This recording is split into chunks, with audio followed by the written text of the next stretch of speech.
Hello friends, welcome back to my channel earth mom Dehradun. मैं हूं ज्योति और वेलकम है आप सभी का मेरे चैनल में। नवरात्रों की तीसरे नवरात्र की आप सभी को हार्दिक शुभकामनाएं। इसी के साथ आज का रिएक्शन वीडियो शुरू करते हैं।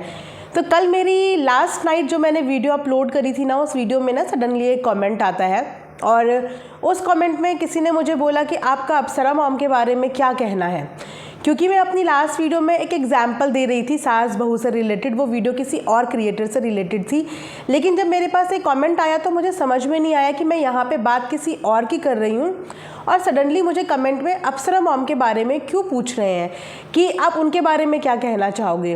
उसके बाद मैंने चेकआउट करा कि आखिर ऐसा क्यों बोला गया, क्यों पूछा गया।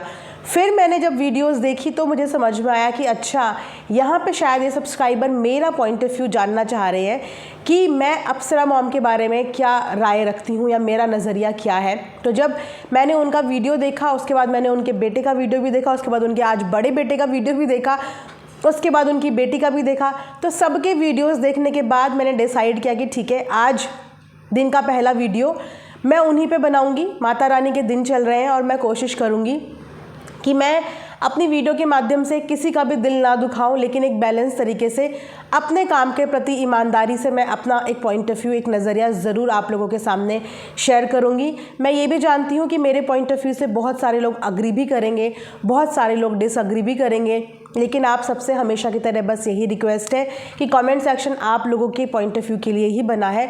लेकिन प्लीज़ कुछ भी लिखते समय इस चीज़ का ध्यान रखिए कि किसी भी अभद्र भाषा का प्रयोग ना करें, क्योंकि ये रिएक्शन वीडियो एक माँ के ऊपर बनने वाली है और माता रानी के दिन चल रहे हैं। तो मैं अपनी हर चीज़ में अपनी तरफ से कंट्रोल करने का पूरा कोशिश करूँगी कि मेरी बातों से किसी का भी जाने अनजाने दिल ना दुखे, और ये रिक्वेस्ट भी करूँगी कि मेरी इस वीडियो को पॉजिटिव तरीके से ही लेने की कृपा करें। तो जब मैंने कल अप्सरा मॉम का वीडियो देखा, यानी कि आंटी जी का वीडियो देखा, वैसे तो आंटी जी को काफ़ी दिन से काफ़ी लोग ट्रोल करते रहते हैं, आए दिन इनकी फैमिली ट्रोलिंग में आती रहती है। मैं बहुत ज़्यादा वीडियोस नहीं बनाती हूँ इनकी फैमिली पे। जो लोग मेरे सब्सक्राइबर हैं, मेरी ऑडियंस है, वो जानते होंगे कि मैं किसी भी एक ब्लॉगर के ऊपर कॉन्टिन्यूशन में वीडियोज़ बहुत कम ही बनाती हूँ। डिफरेंट कॉन्ट्रोवर्सीज़ या डिफरेंट टॉपिक पर ही मेरी वीडियोज़ रहती हैं। तो मैंने देखा कि कल आंटी का सबसे पहले वीडियो मैंने उन्हीं का देखा, क्योंकि कमेंट उन्हीं के लिए आया था कि उनके बारे में आपका क्या कहना है। जब मैंने जाके उनका वीडियो देखा तो उनकी आंखें ना मुझे बहुत भीगी भीगी गीली गीली नज़र आई। जब मेरी नज़र ना उनकी बातों से ज़्यादा उनकी आंखों की तरफ पड़ रही थी, क्योंकि मैं भगवान जी को बहुत मानती हूँ और एक चीज़ को मैं और यूट्यूब में फॉलो करती हूँ कि मैं बच्चों और बड़ों के लिए कभी भी ऐसी रिएक्शंस, ऐसी बातें नहीं बोलती। वो मुझे अच्छा नहीं लगता, लेकिन सबका अपना अपना तरीका है, दूसरे अपने तरीके से करते हैं। ये मेरा तरीका है कि मैं बड़ों को और जो बच्चे होते हैं ना, उनको थोड़ा सा मेरे दिल में उस चीज़ के लिए थोड़ा सा रिस्पेक्ट बोल लीजिए या सॉफ्ट कॉर्नर बोल लीजिए, वो चीज़ मैं मेंटेन करती हूँ। तो आंटी की बात ज़ुबान सुनने से पहले मैं उनकी आइज़ रीड कर रही थी। पूरी वीडियो के दौरान उनकी आँखें नम थी, गीली थी, बस वो पानी आंखों से बाहर ही नहीं निकल रहा था। जहाँ पे वो अपनी आप लोगों को अपना साइड बता रही थी, क्योंकि अक्सर हमारी सोसाइटी में क्या होता है ना कि सास को गलत सास का ही दर्जा दिया जाता है और बहू को भी गलत बहू का ही दर्जा दिया जाता है और ननद को भी गलत ननद का ही दर्जा दिया जाता है। लेकिन इस चीज़ के पीछे की रियलिटी सिर्फ उन्हीं लोगों को पता हो रही होती है जो वो ज़िंदगी जी रहे होते हैं। क्योंकि पता नहीं सोसाइटी में कहाँ से ये चीज़ें आई हैं कि सास मतलब सास, बहू मतलब बहू और ननद मतलब ननद। समझ रहे हो, ये तीनों रिश्ते इतने स्ट्रॉन्ग बना दिए गए हैं कि इन रिश्तों के बीच में प्यार होता है वो शायद कोई कभी याद रखता हो, लेकिन इनके बीच में तकरार होती है, ये हमेशा से याद रहता है। तो जब आंटी ने अपनी बातें बतानी शुरू करी, उन्होंने अपनी चीज़ें बताई कि मेरे घर के कुछ रूल्स हैं, कुछ अहम नियम हैं जो मैं भी फॉलो करती हूँ और मैं ये एक्सपेक्ट करती हूँ कि मेरे घर के बहुएं भी उन नियम को फॉलो करें। उनके कुछ पंक्चुअलिटी है, जैसे कि ब्रेकफास्ट उनको टाइम पे चाहिए, मॉर्निंग पर्सन है, वो सुबह टाइम पे उठती हैं, तो वही चीज़ें वो अपनी बहू से एक्सपेक्ट करती हैं कि वो भी टाइम पे उठे। उसके बाद नाश्ता टाइम पे जाए, क्योंकि उनके हस्बैंड जॉब पे जाते हैं। काम करने वाले बंदे को अगर समय पे भोजन नहीं मिलता है तो फिर उसका पूरा दिन भी ख़राब चला जाता है। खाने की वजह से वो लेट होता है, लेट होता है तो प्रॉपर नहीं खा पाता है, प्रॉपर खाएगा नहीं तो खाने से ही हमारे अंदर एनर्जी आती है। और जिस एज में वो है उस एज में डेफिनेटली उनकी हर मील अपनी अपनी जगह एक मेजर रोल प्ले करती है। उसके अलावा उन्होंने तबीयत ख़राब का बताया कि बहू की तबीयत ख़राब थी, जिसके बारे में उन्हें बताया तक नहीं गया। उनको इस चीज़ के बारे में आइडिया ही नहीं था कि बहू की तबीयत जो है वो ख़राब चल रही है। अपने बेटे से रिलेटेड चीज़ें बता रही थी कि ये बेटे जो मुझे बोल रहे हैं, मेरा कोई काम कोई नहीं करता, मेरे हर काम मैं ही करती हूँ। इनफैक्ट अपने बेटों के तक बता रहे थे कि उनके यूजीज़ तक मैं धोती हूँ। अभी भी अगर आज मैंने नहीं धोए तो बाथरूम में उनके यूजीज़ ऐसे ही पड़े होंगे, क्योंकि वो भी मैं धोती हूँ। अब इस पॉइंट को सुन के ना मुझे लगा कि कुछ भी नया नहीं है, कुछ भी नया नहीं है, क्योंकि हमारे घरों में हम भी ये चीज़ें देखते होंगे। और ये चीज़ों के लिए मेरे को शिकायत माँओं से ही रहेगी। पूछिए क्यों? मेरा भी भाई है, पिछले साल तक उसके भी यूजीज़ मम्मी धोया करती थी। शायद जब हम थे तो हमारे भी उस समय पे मम्मी ही धोया करती थी। लेकिन जब हम गृहस्थ जीवन में आए, हम घर गृहस्थी की चीज़ें सीखे, थोड़े मैनर्स सीखे, थोड़े एटिकेट सीखे, तो उसके बाद मैंने जब अपने भाई को पर्सनली ये चीज़ें समझाई और उसके बाद मैं देखती हूँ कि मेरा देवर भी घर में सबसे छोटा है। एज में छोटा नहीं है, लेकिन क्योंकि घर में छोटा है तो छोटे को हमेशा से हमारी सोसाइटी में छोटा ही कंसिडर किया जाता है, चाहे वो 25 का हो जाए, चाहे वो 30 का हो जाए। क्योंकि वो घर में सबसे छोटा है तो वो छोटा ही है, और उस छोटे बच्चे को घर वाले कभी बड़े होने ही नहीं देते। तो इसमें क्या उस घर के छोटे बच्चे की गलती है या फिर घर वालों की गलती है कि वो उसकी उम्र के हिसाब से उसे बड़ा ही नहीं होने देते? छोटा है छोटा है छोटा है बोल के उसको हमेशा घर में छोटा ही बना के रखते हैं। तो ये यूजीज़ वाला तो हर किसी घर में होता होगा, शायद आपके घर में भी। तो ये चीज़ें ना माँ को शायद अपने बच्चों को उसी दिन से सिखा देनी चाहिए जिस दिन से बच्चा अपना हाथ मुंह धोने के लायक हो जाता है। ये मेरा पर्सनल मानना है, क्योंकि जब ये गलतियाँ हम उस वक्त पे करते थे, हमें आज ये रियलाइज़ होता है तो हमें ये लगता है कि नहीं, जो चीज़ें हमारे टाइम पे गलत हो गई या हमारे भाई ने या आज हमारा देवर या आगे और लोग कर रहे हैं, हमें ये अपनी जनरेशन को नहीं सिखाना है। ये एक अच्छा मैनर है कि आप बच्चों को, जिस दिन से आपका बच्चा खुद से हाथ मुंह धोना सीख जाए, उस दिन से आप अपने बच्चों को अपने यूजीज़ भी धोने सिखा दो कि ये भी तुम्हारी हाइजीन का एक हिस्सा है। जिस तरीके से आप अपना हाथ मुंह धोते हो ना अपने आप से, ब्रश करते हो अपने आप से, उसी तरीके से आपके अंडरगारमेंट्स भी आपको अपने आप से धोने चाहिए, क्योंकि ये भी आपका प्राइवेट कपड़े हैं और आपकी हाइजीन का एक हिस्सा है।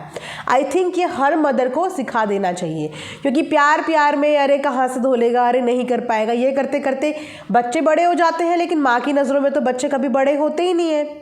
लेकिन आज इनकी मम्मी ने शिकायत करी होगी ना, शादी से पहले भी ये करती होंगी, लेकिन शादी से पहले उन्होंने कभी इस चीज़ को ना नोटिस किया, ना कभी इस चीज़ की शिकायत करी कि मैं अपने बच्चे के सारे कपड़े धोती हूँ, बेसिकली प्राइवेट कपड़े धोती हूँ। लेकिन आज बहू आने के बाद उन्हें ये चीज़ अजीब लग रही है कि मैं अपने बेटे के आज भी कपड़े धोती हूँ। भले ही बहू को आए हुए अभी साल भर नहीं हुआ, उससे पहले भी धोती होंगी, लेकिन उससे पहले शिकायत नहीं करी, लेकिन आज शिकायत कर ली, क्योंकि बहू आने के बाद एक एक्सपेक्टेशन सेट हो जाती है कि बहू आई है तो मतलब जो जिम्मेदारी अब तक मैं अपने बेटे की कर रही थी वो अब बहू को ट्रांसफ़र हो जाए। लेकिन यहाँ पे अब अगर एक बहू के पॉइंट ऑफ व्यू से आप समझो, तो अगर एक लड़की ने अपनी ज़िंदगी के 20-25 साल अपने मायके में बिताए हैं, हर किसी घर का लाइफस्टाइल बहुत डिफरेंट होता है, हर किसी घर का उठना बैठना खाना बोलना रहन सहन कम्प्लीटली डिफरेंट होता है। 25 साल की आदतें आप नहीं एक्सपेक्ट कर सकते किसी भी लड़की से कि वो 1 साल में 2 साल में 3 साल में उन आदतों में ढल जाए। 25 साल की आदतें हैं, इतनी आसानी से नहीं जाती, इतनी आसानी से जिम्मेदारी का आभास और अनुभव भी नहीं होता, नहीं पता चलता। वो भी जब देवरानी हो उसको थोड़ा देर से चीज़ें पता चलती हैं, क्योंकि देवरानी के बैक ऑफ द माइंड हमेशा ये रहता है कि मेरे से ऊपर मेरी जेठानी भी है और मेरे से ऊपर मेरी सास भी है। और आजकल की लड़कियों से आप ये चीज़ की एक्सपेक्टेशन करना कि जो चीज़ें हम फॉलो कर रहे हैं सेम हम उनसे फॉलो करवा लेंगे, तो ये थोड़ा सा डिफ़िकल्ट हो जाता है, नामुमकिन नहीं है, नामुमकिन नहीं है, लेकिन डिफ़िकल्ट हो जाता है, क्योंकि आपको पहले सामने वाले को वो कंफर्ट देना पड़ेगा।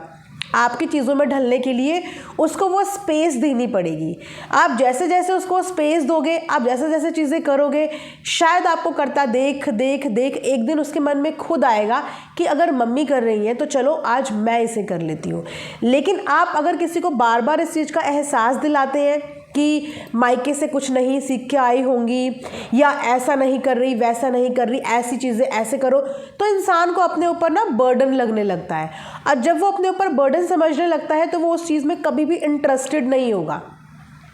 एक छोटे बच्चे को भी जब हम प्ले ग्रुप में कोई चीज़ सिखाते हैं तो टीचर्स की हमेशा कोशिश रहती है कि बच्चों को हम खेल खेल में सिखाएं, क्योंकि अगर हम बच्चों को डायरेक्ट सिखाने लग गए तो शायद बच्चों का इंटरेस्ट डेवलप नहीं होगा, लेकिन बच्चों के ऊपर बर्डन पड़ने लग जाएगा। इसीलिए हर चीज़ को सिखाने का, हर चीज़ में ढलने का इंसान को समय भी देना चाहिए और इंसान को एक तरीके से भी करना चाहिए, बर्डन की तरह नहीं करना चाहिए। यहाँ पे आंटी जी की एक्सपेक्टेशन अपनी एज के हिसाब से बिल्कुल सही है, क्योंकि शायद अपने टाइम पे उन्होंने अपनी सास का किया होगा। तो जो भी बहू इस टाइम से निकलती है वो ये सोचती है कि आने वाले टाइम पे मेरी बहुएं मेरे साथ ऐसा करेंगी।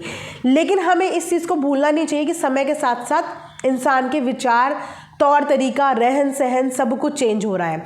अब अगर इन्हीं के घर का एक एग्जाम्पल दें तो एक समय था जिस वक्त पे आंटी जी को खुद व्लॉगिंग पसंद नहीं थी। उनको लगता था कि हमारी फैमिली का इंसल्ट हो रहा है, और इसी रीज़न से इन्होंने अपने बड़े बेटा बहू को बाहर तक जाना अलाउ कर दिया था, क्योंकि ये लोग व्लॉगिंग में कंफर्टेबल नहीं थे। वो एक समय था, और आज एक समय है कि इनकी ज़िंदगी की हर छोटी बड़ी चीज़ें ये खुद व्लॉगिंग में शूट करके दिखा देती हैं। समय चेंज हुआ ना, आपने भी अपनी मानसिकता बदली, आपने भी अपने रूल्स एंड रेगुलेशंस बदले अपनी कन्वीनियंस के हिसाब से, क्योंकि आपको दिखा कि उस चीज़ में पैसा आ रहा है, उस चीज़ से हमारे घर की आमदनी बढ़ रही है, हम लोग लाइफ में ग्रो कर रहे हैं, ग्रोथ दे रहे हैं ज़िंदगी को। तो आपने उस चीज़ को एक्सेप्ट किया क्योंकि उस चीज़ में आपको कन्वीनियंस लगा, आपको अपना फ़ायदा लगा। ऐसे ही आई थिंक सास बहू के रिलेशनशिप में भी होता है कि बहू को सेवा करने से फ़ायदा दिखना चाहिए कि अगर मैं ये सेवा कर रही हूँ तो वाओ, मम्मी तो आज बहुत खुश हो गई हैं मेरी सेवा करके, आज तो उन्होंने मुझे बहुत अप्रिशिएट किया। ज़िंदगी ना अगर स्मूथ चलानी है तो सबसे पहला रामबाण है कि एक दूसरे की तारीफ़ करना सीख जाओ, जो कि आज के डेट में घर वाले कहीं ना कहीं भूल गए हैं। उन्हें लगता है क्या फॉर्मेलिटी करनी, अपने ही तो है, अपनों को थोड़ी सॉरी और थैंक यू बोला जाता है। लेकिन मैं आपको बताऊंगी कि सॉरी और थैंक यू बहुत मैजिकल काम करता है किसी की भी लाइफ में। अगर आपके लिए आपकी बहू चाय लेके आई है और आपने बस 2 शब्दों में बोल दिया वाह बहुत टेस्टी चाय बनी है, अगली बार से वो चाय उससे भी बढ़िया बनाने की कोशिश करेगी। लेकिन अगर आपकी बहू आपके लिए चाय ले आई और मीठा ऊपर नीचे हो गया और आपने उसी चीज़ पर टोक दिया, हालांकि आप उस चीज़ को एडजस्ट कर सकते थे, मीठा ढंग से नहीं डाला, फीकी चाय बनाई है, उसका मोराल वहीं का वहीं डाउन हो गया, क्योंकि उसने जो बनाने में एफर्ट्स तो उतने ही लगाए होंगे, लेकिन नाप तोली में कभी कभी ऊपर नीचे हो जाता है। मेहनत उसने उतनी ही करी होगी, दिल से उतनी ही बनाई होगी, लेकिन फिर भी चीज़ ऊपर नीचे हो गई और उस चीज़ पे आपने उसको अप्रिशिएट करने की जगह आपने उसकी कमी निकाल दी, तो उसका वहीं के वहीं मोराल डाउन हो गया। तो ये चीज़ें चलती हैं। आंटी की एक्सपेक्टेशन अपनी बहू से गलत नहीं है, लेकिन आजकल की लड़कियों से इतनी सारी एक्सपेक्टेशंस करना, ये कहीं ना कहीं थोड़ा सा आंटी को अपने अंदर इम्प्रूव करना पड़ेगा कि हर लड़की सेम नहीं होती और हर लड़की हर चीज़ में सक्षम नहीं होती। कोई लड़की अगर कुकिंग में अच्छी है तो कोई लड़की बाहर के काम में अच्छी है, कोई लड़की अगर पढ़ने में अच्छी है तो कोई लड़की किसी एक्स्ट्रा करिकुलर एक्टिविटी में अच्छी है। हर लड़की हर चीज़ में अच्छी नहीं हो सकती, हर लड़की किचन के काम में अच्छी नहीं हो सकती। इस चीज़ को प्लीज़ एक्सेप्ट करो कि इतनी सारी एक्सपेक्टेशन कि अगर मैं 5 बजे उठती हूँ तो वो लड़की भी 5 बजे उठे। हाँ, आपके डर से वो अलार्म सेट करेगी, प्रेशर में उठेगी, लेकिन वो उसकी डेली रूटीन का हिस्सा ही नहीं है। उसने वो 5 बजे उठने वाली लाइफ, 6 बजे उठने वाली लाइफ शायद जी ही नहीं है। और अचानक से जब आप किसी के ऊपर ये डालते हो, क्योंकि आपके खुद के बेटे भी अगर सुबह 9-9 बजे 10-10 बजे उठ रहे हैं, क्योंकि काम तो बहू भी उतना ही करती है, बेटे से शायद ज़्यादा ही करती है, प्लस व्लॉगिंग भी करती है। अब क्योंकि आंटी अंकल ने ज़िंदगी के 40-50 साल निकाल लिए और उन्होंने हमेशा से ही सुबह का उठना प्रेफर किया है, जल्दी उठना उनका रूटीन का हिस्सा है, तो उनके लिए सुबह उठना नॉर्मल है क्योंकि ये उनकी आदत का एक हिस्सा बन चुका है। लेकिन जो लोग सुबह जल्दी नहीं उठ पाते हैं, मॉर्निंग पर्सन नहीं होते हैं, वो अगर दिन में एक दिन जल्दी उठ जाए ना तो उनका बाकी का दिन बोलते हैं यार सर दर्द हो रहा, नींद पूरी नहीं हुई, सर दर्द हो रहा, नींद पूरी नहीं हुई। क्यों? क्योंकि सुबह जल्दी उठने की आदत नहीं है। लेकिन अपनों के लिए बहुएं वो चीज़ें एडजस्ट करती हैं, उठने की हबड़ा तबड़ी करती हैं। तो मुझे ऐसा लगता है कि यहाँ पे इनके बहू की कोई भी गलती नहीं है क्योंकि बहू हमेशा दूसरी फैमिली से आती है और कोशिश करती है अपनी नई फैमिली में अपना 100% देने का। लेकिन वो 100% आपको निकालना कैसे है, इसकी ट्रिक आपको आनी चाहिए। प्रेशर देके तो आप आज की डेट में लेबर से काम नहीं करवा सकते बॉस, वो भी भग जाते हैं। अगर आपने उनको भी थोड़ा सा एक्स्ट्रा काम बता दिया ना, इनफैक्ट अपने घर की मेड को भी अगर एक्स्ट्रा काम बता दिया तो वो भी भग जाती हैं। तो यहाँ तो बहू है। अब यहाँ पे इनके बेटे की गलती मैं बताती हूँ। घर के अंदर कुछ भी चीज़ें चल रही हैं वो तब तक शॉर्ट हो जाती हैं जब तक वो चीज़ें घर के अंदर हैं। लेकिन जैसे ही वो चीज़ें घर के अंदर से बाहर जाती हैं ना, 4 लोगों के बीच में जाती हैं या पूरे सोशल मीडिया पे आती हैं, तो वो चीज़ें सही होने की जगह ना वो चीज़ें और कॉम्प्लिकेट हो जाती हैं। अब क्योंकि अपनी बीवी के लिए ये ज़ुबान बन के आ गए, विच इज़ गुड, अपनी वाइफ का स्टैंड लेना गलत नहीं होता, लेकिन हर जगह बोलना ये भी सही नहीं होता। सब कुछ बोलना ये भी सही नहीं होता। कुछ चीज़ें लड़की को खुद भी बोलनी आनी चाहिए। अपनी बात बोलने का मतलब ये नहीं होता कि आप सामने वाले की डिसरिस्पेक्ट कर रहे हो। आप अपनी बात किस तरीके से बोल रहे हो ये मैटर करता है। आप बोल रहे हो इसमें बुराई नहीं है, आप कैसे बोल रहे हो ये अच्छा होना चाहिए।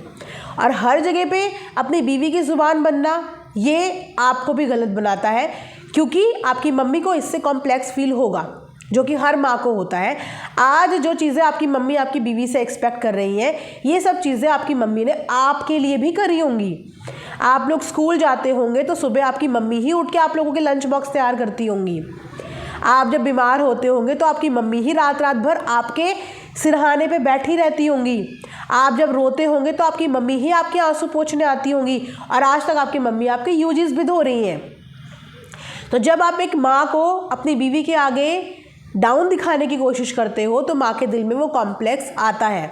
और इस चीज़ में सबसे मेजर रोल लड़के का होता है क्योंकि उसको दोनों ही जगह पे बैलेंस करना होता है।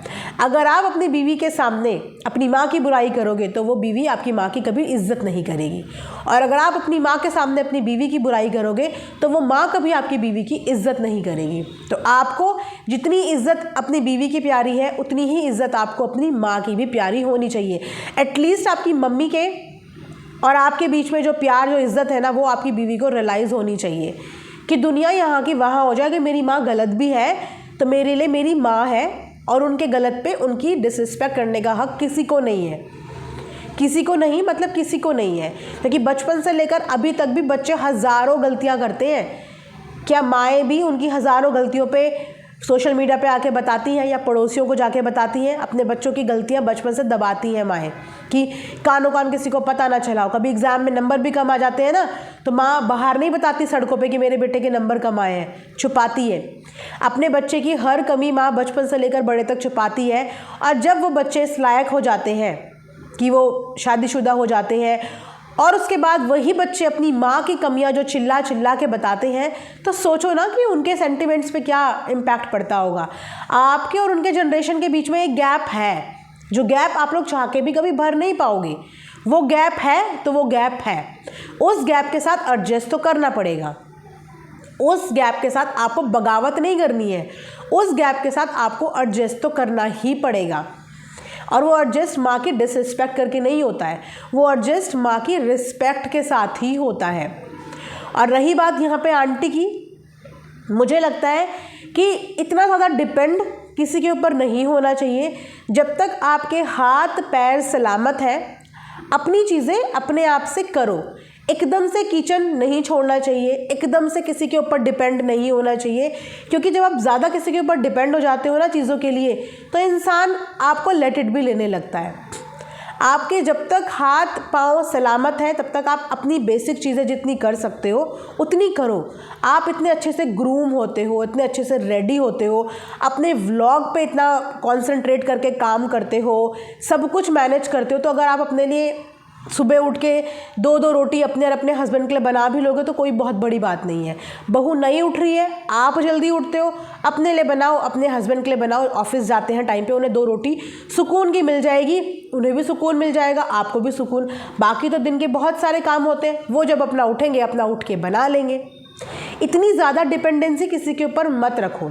वो अलग बात है कि कभी तबीयत ख़राब है, कभी एज आएगी, आगे एज बढ़ेगी, जिस समय पे शायद आपके हाथ पैर भी जवाब दे जाएंगे। उस वक्त पे यही बहू बेटों ने आपको बना के खिलाना भी है, खिलाना पड़ेगा भी। लेकिन जब तक, मेरा मानना यह है कि एक इंसान के हाथ पैर सलामत होना, चाहे वो लड़का हो, चाहे वो लड़की हो, चाहे वो सास हो, चाहे वो बहू हो, अगर आप लोगों के हाथ पैर चल रहे हैं तो अपने लिए 2 रोटी आप बना के खा सकते हो। ना तो किसी बीवी के ऊपर, किसी पति को डिपेंड होना चाहिए कि मेरी बीवी ही मुझे जब तक बना के नहीं देगी तब तक मैं नहीं खाऊंगा। अगर आप फ्री हो, आपके पास वक्त है, तो कोई भी काम किसी एक जने के लिए नहीं बना है। आजकल हर काम हर कोई करता है, हर कोई हर काम करना जानता है और कर सकता है। इतने बड़े बड़े इन्फ्लुएंसर देखे होंगे आपने, लड़के तक घर के झाड़ू पोछा भी करते हैं। बहुत से लड़के अपनी बीवियों के साथ रोटी भी बनाते हैं, अपनी माँ के साथ भी बनाते हैं, बहुत हेल्प करते हैं। तो ये लड़का लड़की वाला फॉर्मेट आई थिंक अब ख़त्म हो जाना चाहिए, जिसको जब समय लग रहा है, क्योंकि इनके घर में सब काम करने वाले हैं। और जहाँ तक रंजना और इनके बेटे का प्रिंस का काम है, आई थिंक वो भी सिर्फ व्लॉगिंग से ही काम कर रहे हैं। और अगर वो व्लॉगिंग ढंग से नहीं करेंगे तो उनकी सोर्स ऑफ इनकम तो फिर ज़ीरो है ना। मुझे नहीं लगता कि वो कोई एक्स्ट्रा काम भी करते हैं, मेरे ख्याल से वो व्लॉगिंग ही करते हैं। अगर मैं गलत हूँ तो आप लोग कमेंट सेक्शन में करेक्ट करना। तो व्लॉगिंग उनके लिए इस समय पे ज़रूरी भी है, क्योंकि अगर व्लॉगिंग को ही वो as a career wise choose कर चुके हैं अपने करियर के रूप में, तो फिर इसमें उन्हें मेहनत तो करनी पड़ेगी। सो मैंने सोचा चलिए आप लोग सब चाह रहे थे कि इस पर मैं रिएक्शन दूँ, सो मैंने इस पर रिएक्शन दिया। दोनों को ही अपनी अपनी जगह थोड़े थोड़े चेंजेस और इम्प्रूवमेंट की ज़रूरत है। एक बेटे का कोई हक नहीं होता कि अपनी माँ की जगह साई सोशल मीडिया पे आके करे, और एक माँ को थोड़ा सा बहू के बारे में ये सोचना चाहिए कि हर बहू हर चीज़ में सक्षम नहीं होती। बहू कभी सास की तरह नहीं बन सकती, सास हमेशा सास ही रहती है। तो थोड़ा सा प्रेशर कम करके उनको अपने तरीके से मौका दीजिए। मैं श्योर बोल रही हूँ कि अगर प्यार मोहब्बत से आपने मौका दिया तो एक दिन उनको खुद इस चीज़ का रियलाइज़ होगा कि जब मेरी सास मेरे लिए इतना एडजस्टमेंट कर सकती है तो मैं अपनी सास के लिए कुछ चीज़ें क्या एडजस्ट नहीं कर सकती। मौका दीजिए, समय दीजिए, समय के साथ साथ सब कुछ ठीक हो जाएगा। 20-25 साल की आदतें हैं जो कि साल 2 साल में नहीं छूटती हैं, नहीं जाती हैं। आई होप कि आप लोगों को मेरा ये वीडियो पसंद आया हो। मिलेंगे नेक्स्ट वीडियो में, तब तक अपना ध्यान रखिए। Thanks for watching earth mom Dehradun.